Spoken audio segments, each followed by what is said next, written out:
Seorang pria berinisial MU, 23, di Lowang Sorok, Desa Darmasari, Lombok Timur nekat mencuri dua pasang kutang berukuran jumbo yang sedang dijemur.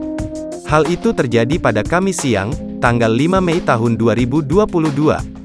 MU mengaku melakukan hal itu lantaran tergoda dengan kemolekan tubuh wanita pemilik kutang tersebut. Usai mencurinya, ia pun mencium dan menggosokkan kutang tersebut pada alat vitalnya.